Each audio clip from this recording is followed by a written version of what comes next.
안녕하세요. 더 딥다이브입니다. 오늘은 여러분께서 보내주신 자료죠. 데브옵스 신입 엔지니어 면접 답변 가이드, 이걸 바탕으로 한번 이야기를 나눠볼까 합니다. 특히 신입 데브옵스 엔지니어 면접에서 자주 나올 법한 질문들, 그중에서도 깃이랑 CI/CD 관련 내용을 좀 집중적으로 파헤쳐 보려고 해요. 네, 그래서 이번 시간에는 면접관들이 깃 개념이나 CI/CD 파이프라인 구축 경험 같은 걸 물어볼 때 도대체 뭘 확인하고 싶어 하는 걸까? 그리고 여러분 입장에서는 어떤 부분을 좀 더 강조해서 답변을 준비하면 좋을지 이런 실질적인 감을 잡는 게 목표입니다. 바로 시작해 볼까요? 네, 좋습니다. 오늘 다룰 내용들이 사실은 단순히 기술 지식 암기 테스트가 아니에요. 실제 현업에서 팀이랑 어떻게 협업하는지, 또 예상치 못한 문제가 딱 터졌을 때 어떻게 대처하는지, 그러니까 실무 능력, 기본기 이런 걸 보여주는 거거든요. 단순히 안다 이걸 넘어서 왜 이게 중요하고 이게 내부적으로 어떻게 돌아가는지 그 원리를 이해하는 게 핵심이라고 할 수 있겠습니다. 좋습니다. 그럼 바로 첫 번째 질문으로 들어가 보죠. 어떻게 보면 깃의 정말 기본 중에 기본인데 헤드 그리고 마스터, 마지막으로 오리진 마스터 이 세 개의 차이점이 뭘까요? 이게 은근히 설명하려면 좀 헷갈리죠? 예, 맞아요. 되게 기본적인데도 막상 말로 풀려면 좀 정리가 필요하죠. 이 세 가지는 다 깃 안에서 특정 시점의 코드를 가리키는 중요한 포인트 역할을 해요. 먼저 H헤드는요, 지금 현재 여러분이 작업하고 있는 바로 그 위치, 그걸 나타내는 아주 특별한 포인터입니다. 보통은 내가 지금 작업 중인 브랜치의 제일 마지막 커밋, 그걸 가리키고 있을 때가 많고요. 근데 만약에 여러분이 git checkout 같은 명령어로 특정 과거 시점의 커밋으로 이동했다. 그럼 hhead는 그 과거 커밋을 직접 가리키게 돼요. 그러니까 쉽게 말하면 지금 내가 보고 있는 코드 버전, 이거죠. 아하, 현재 위치. 네. 그리고 마스터는 요즘은 메인이라고도 많이 쓰죠. 이거는 내 컴퓨터, 그러니까 로컬 저장소에 있는 기본 개발 브랜치예요. 특별히 다른 브랜치 만들어서 작업하지 않는 이상 코드 고치고 커밋하면 보통 이 마스터 브랜치에 차곡차곡 쌓이는 거죠. 로컬 작업의 중심 줄기라고 보시면 됩니다. 로컬의 메인 줄기군요. 그렇죠. 마지막으로 오리진 마스터. 이건 조금 달라요. 여기서 오리진은 보통 GitHub 같은 원격 저장소를 가리키는 우리가 정해놓은 별명 같은 거고요. 마스터는 당연히 그 원격 저장소의 마스터 브랜치겠죠.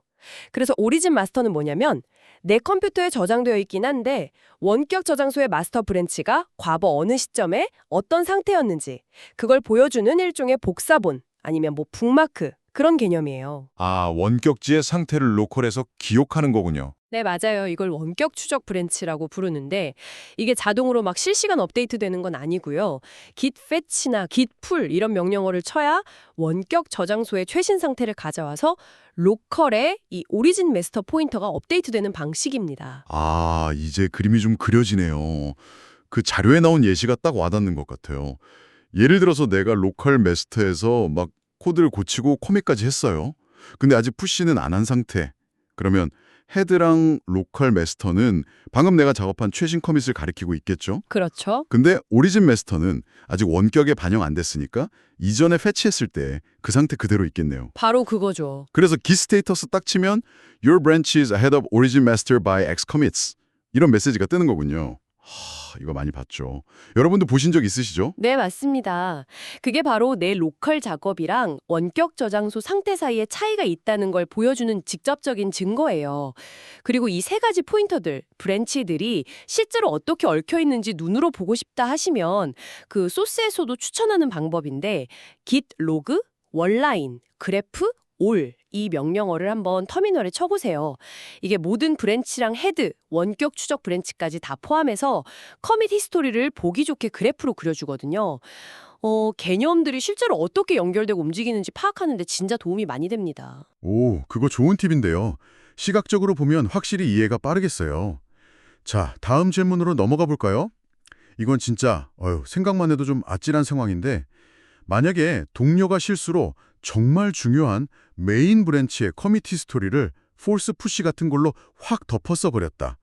이런 개발팀의 제안 같은 상황을 git reflog라는 명령으로 어떻게 복구할 수 있을까요? 하하, 네. 정말 상상만 해도 등골이 오싹한 시나리오죠. 근데 다행히도 기태는 이런 최악의 상황에 대비한 아주 강력한 복구 장치가 있어요. 그 핵심이 바로 git reflog입니다. 이게 뭐냐면요. 깃이 내부적으로 여러분이 헤드 포인터를 움직였던 모든 기록들, 예를 들면 브랜치를 바꾸거나 커밋하거나 심지어 리셋으로 과거로 돌아가거나 했던 모든 발자취를 일정 기간 동안은 조용히 다 저장을 해놔요. 리플로그는 바로 이 숨겨진 작업 로그, 히스토리를 보여주는 명령어인 거죠. 일종의 블랙박스랄까요? 오, 기세 블랙박스 비유 좋네요. 네. 그럼 복구 과정을 한번 단계별로 짚어볼게요. 첫 번째, 제일 중요한 건 침착하게 상황 파악하기. 일단 길 로그를 쳐보면 이미 엉망이 된 히스토리만 보일 거예요. 그러니까 당황하지 말고 깃 리플로그를 실행해서 헤드가 최근에 어떻게 움직였는지 그 상세 기록을 확인하는 겁니다. 여기엔 덮어쓰기 이전의 커밋 정보가 남아있을 확률이 매우 높아요. 두 번째, 되돌아가야 할 올바른 지점을 찾아내야죠. 리플로그 출력 결과를 쭉 훑어보면서 덮어쓰기 직전의 정상적인 상태를 가리키는 커밋 해시, 고유 아이디를 찾는 거예요. 커밋 메시지 같은 걸 단서로 찾을 수 있겠죠? Fixing Feature X, 뭐 이런 거요. 네네. 세 번째, 바로 메인 브랜치를 건드리지 말고 안전하게 복구를 시도하는 게 좋아요. git checkout -b 리커버리 브랜치, 찾아낸 커밋 해시 이런 식으로 임시 복구 브랜치를 하나 만드는 거죠. 그리고 이 브랜치에서 코드가 제대로 돌아왔는지 충분히 확인하는 시간을 갖는 겁니다. 아, 일단 안전하게 따로 빼서 확인. 그렇죠. 네 번째, 이제 확인이 다 끝났다 싶으면 원래 메인 브랜치를 복원합니다. git checkout main으로 다시 메인 브랜치로 돌아온 다음에 git reset hard recovery 브랜치, 이 명령으로 메인 브랜치의 상태를 아까 성공적으로 복구했던 그 임시 브랜치랑 완전히 똑같이 만들어버리는 거예요. 오케이. 로컬은 복구 완료. 네, 근데 아직 끝이 아니죠. 마지막 5번째 단계, 원격 저장소랑 동기화하기. 여기가 사실 제일 조심해야 하는 부분인데요. 내 로컬은 이제 깨끗해졌지만 원격 저장소에는 여전히 그 잘못된 히스토리가 남아있잖아요.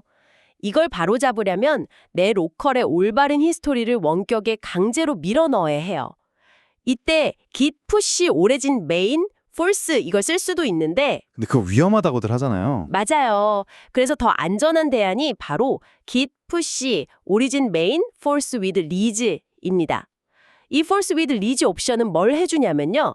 내가 로컬에서 복구 작업을 하는 동안 혹시 다른 팀원이 원격 메인 브랜치에다가 새로운 커밋을 푸시하지는 않았는지 먼저 체크를 해요.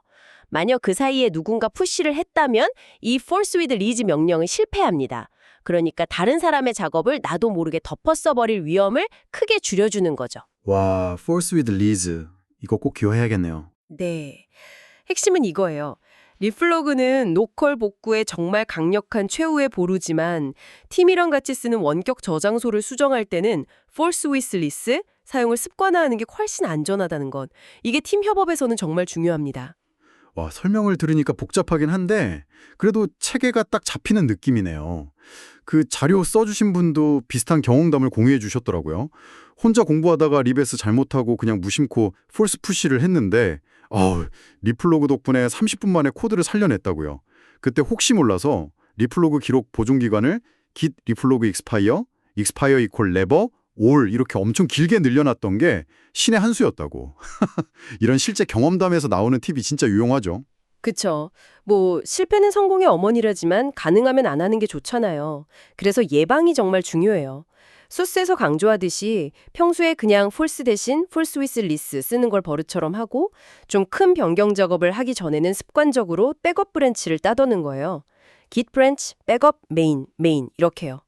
특히 여러 사람이 같이 개발하는 환경에서는 이런 작은 습관 하나하나가 나중에 정말 큰 재앙을 막아주는 안전벨트 역할을 하더라고요.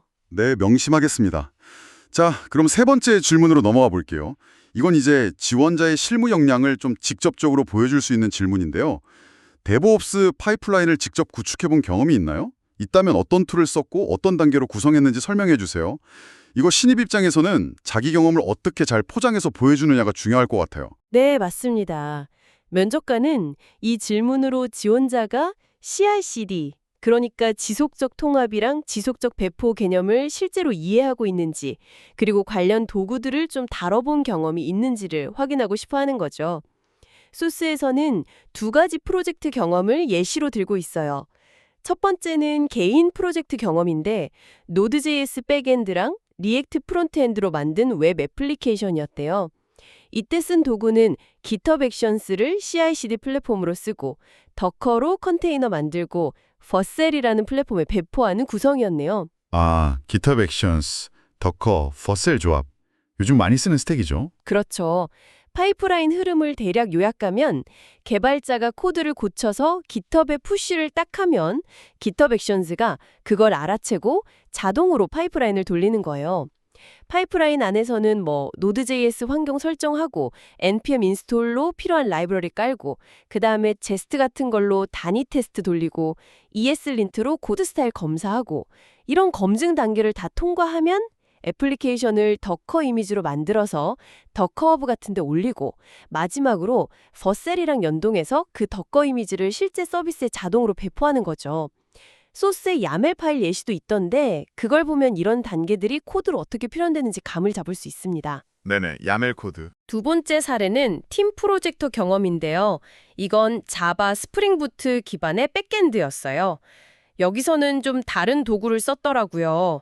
젠킨스를 CI/CD 서버로 쓰고 코드 품질 분석에 소나르 큐브, 빌드 도구로는 메이븐을 썼다고 합니다.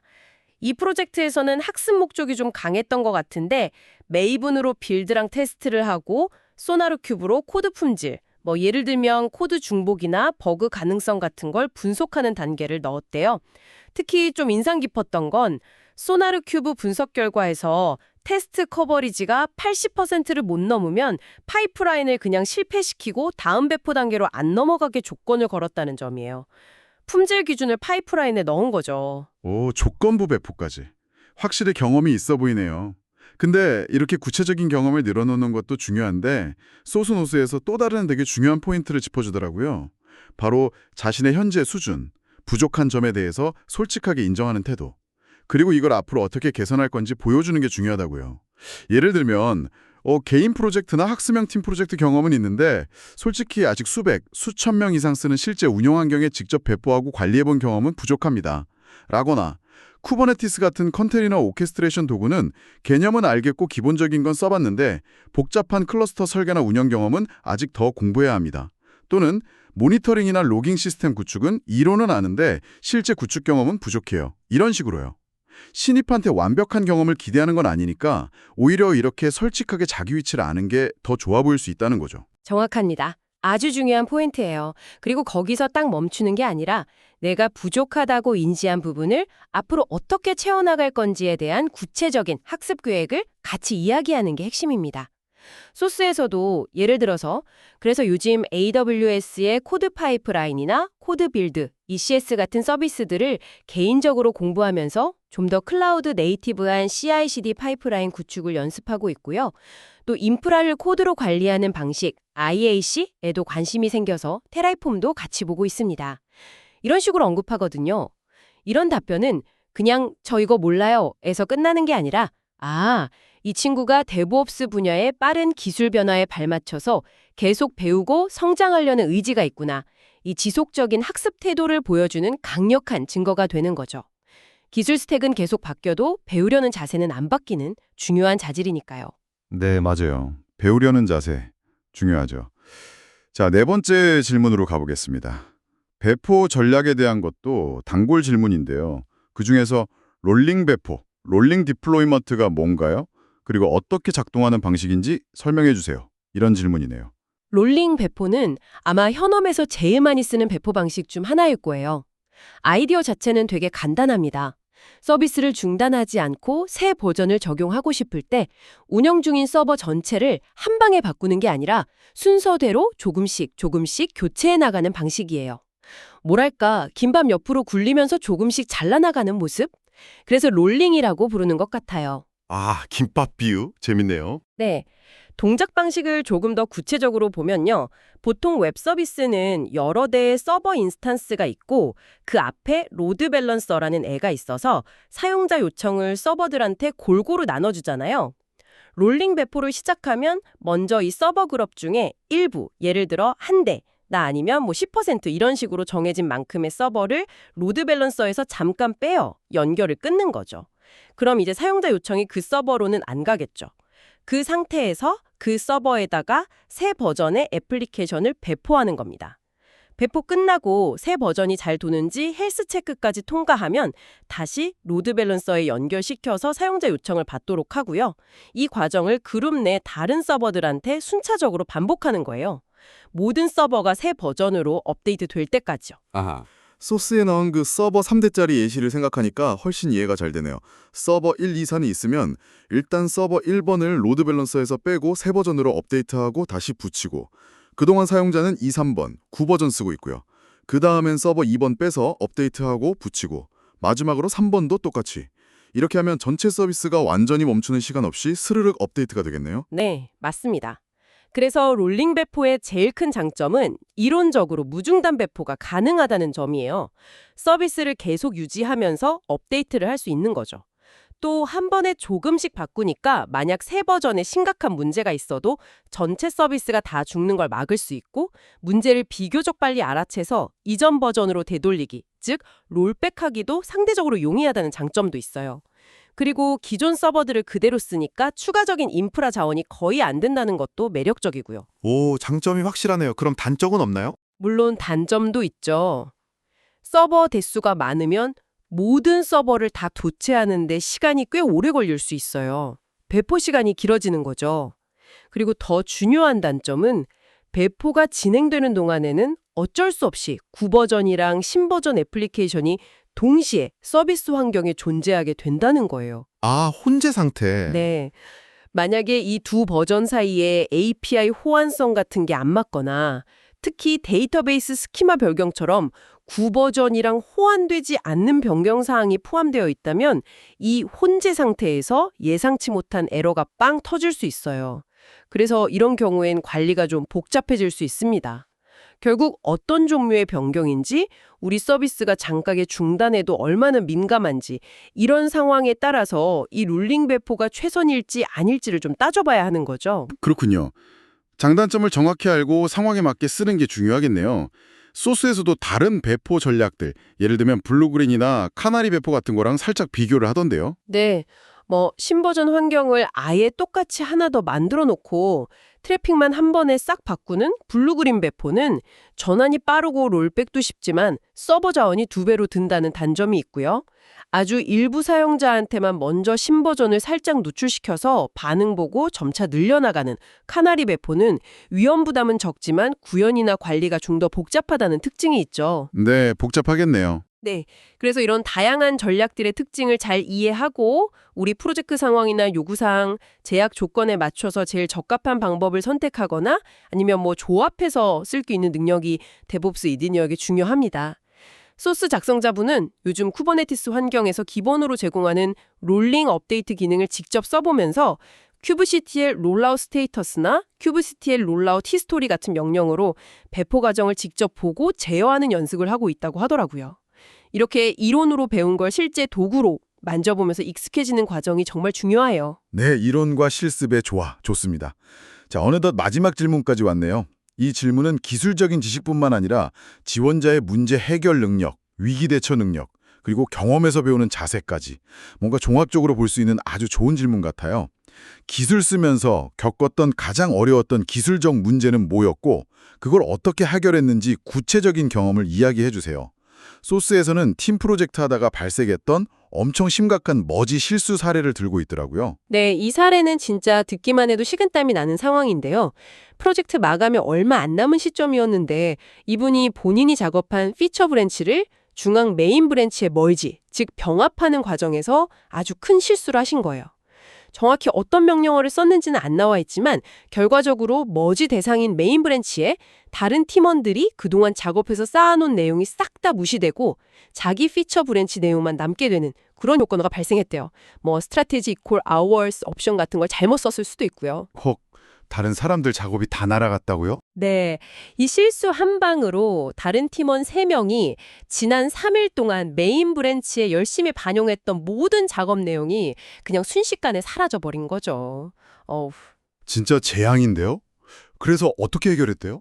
이 정말 절체절명의 위기 상황에서 취했던 조치들을 순서대로 보면요. 첫째, 엄청 빠르고 투명하게 상황 공유하기.